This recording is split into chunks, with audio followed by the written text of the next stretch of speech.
պարոն Մարտիրոսյան, շնորհակալություն հրավերն ընդունելու համար։ Շնորհակալություն։ Ճիշտ ասած, թե ինչ որ ինչ է կատարում Հայաստանում եւ Հայաստանի շուրջ դրա մասին է խոսելու, բայց չէ ուզենա անտեսել նաեւ հարևան երկրում տեղ ունեցող զարգացումների մասին, հա, գուցե կարող խոսենք ինչ զարգացումներ եք տեսնում Թուրքիայում։ Երեք շատ կոպիտ խիստ, չգիտեմ, հասցրել եք հետևել թե ոչ, Էրդողանը խոսեց,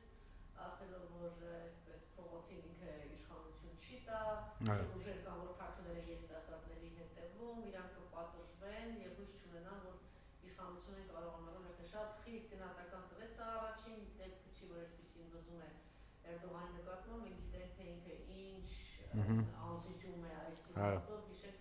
եթե չեմ սխալվում, մինչև 80,000 ձերբակալությունների մասին էր նախորդ անգամ, երբ որ բանակը ոտքի կանգնեց, այսինքն այդպիսին Էրդողանը կստացվի, թե որ ուժերն են շահագրգիռ, որ Թուրքիայում լինի, եւ դա անդրադարձ կունենա ընդհանրապես այն անունի վրա, ինչ որ տեղի ունեն Հայաստանում։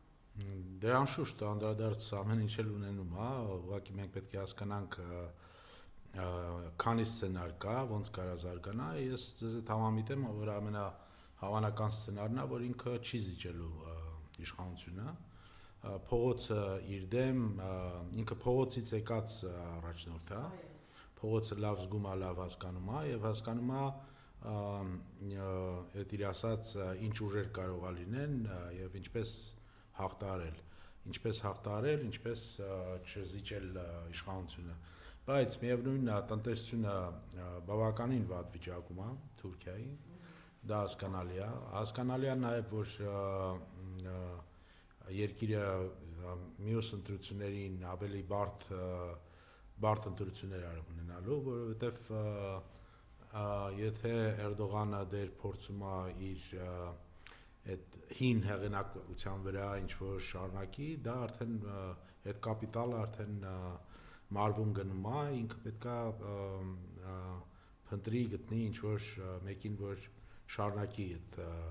նեոօսմանյան այդ գիծը, այդ քաղաքականությունը եւ ըստեղ է որ դրսում ինքը խնդիր է սկսել ունենալ, որովհետեւ Սիրիայից հետո նմանավանդ պարզ դարձավ Միացյալ Նահանգներին, պարզ էր դա ի սկզբե երևի, բայց պարզ դարձավ, որ Թուրքիան Իսրայելի համար, որ Թուրքիան կարող է պատահի դառնա շատ վտանգավոր խաղացող, հա, գնալով ուժեղանում է եւ ունի շատ մեծ ամբիցիաներ եւ այդ ամբիցիաները կարող է բերեն նույնիսկ բախման, ոչ միայն շահերի, այլ լուրջ բախման Իսրայելի հետ եւ ոչ միայն Իսրայելի հետ։ Այստեղ է իմ կարծիքով խնդիրներից մեկը, ես հիմա չեմ կարողացել կոնկրետում նույն կարծիքին է, որ այս ակտիվությունն ու Դամասկոս մտնելը Թուրքիայի անի անմեծանակում կալիբերես նաեւ երկրներին եւ ինքը շատ վտանգավոր բան է արել, կարող է արժանալ այն իշխանություն։ Դե պարզ է որ կա քրդական նաեւ ուրեմն խաղակարտը, հա, բանում տարածաշրջանում մենք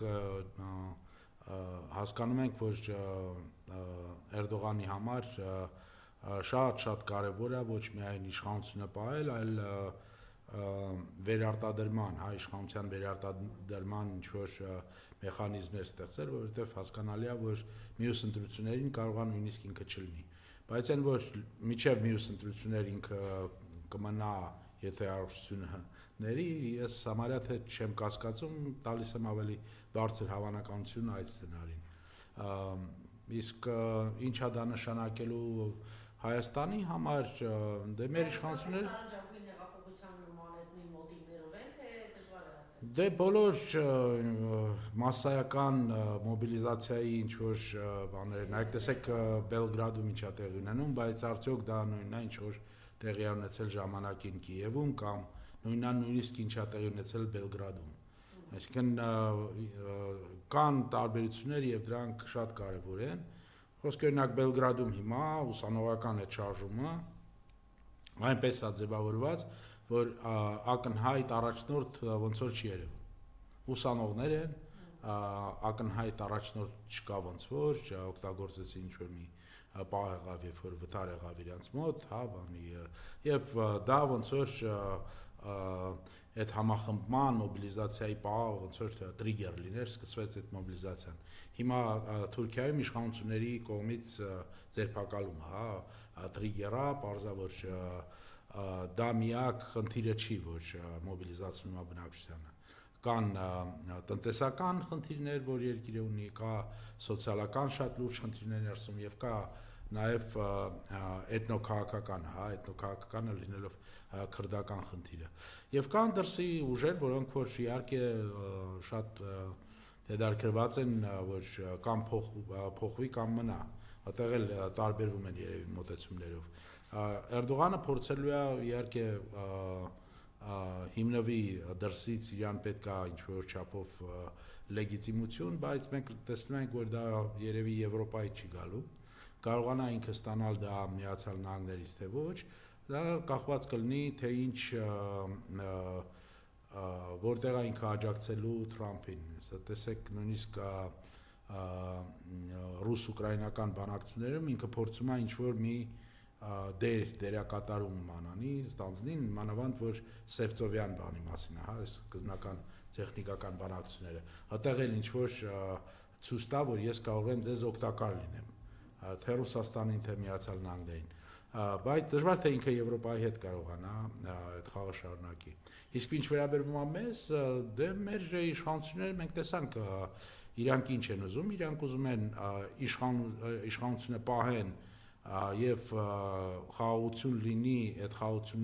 խաղաղություններ ստանալու համար իրենց պատկերացմամբ իրանք պետք է գնան բոլոր զիջումների եւ այդ դեպքում կլինի խաղաղություն, որովհետեւ թուրքերը եւ ադրբեջանցիք այլևս չեն ունենա որևէ պատճառ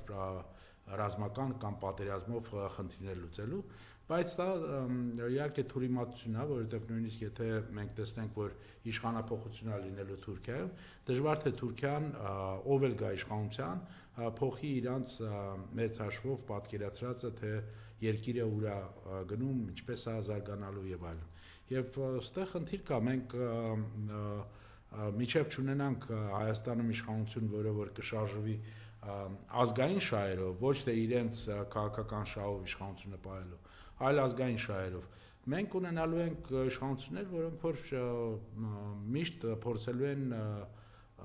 այս իշխանությունը, նկատի ունեմ, իշխանությունը փորձելու է միշտ Թուրքիայի հետ ամեն ձև, ամեն ինչ անի, որպեսզի իրենք գոհ մնան, բոլոր զիջումներին գնան, մեզ էլ դա բացատրեն նրանով, որ այլապես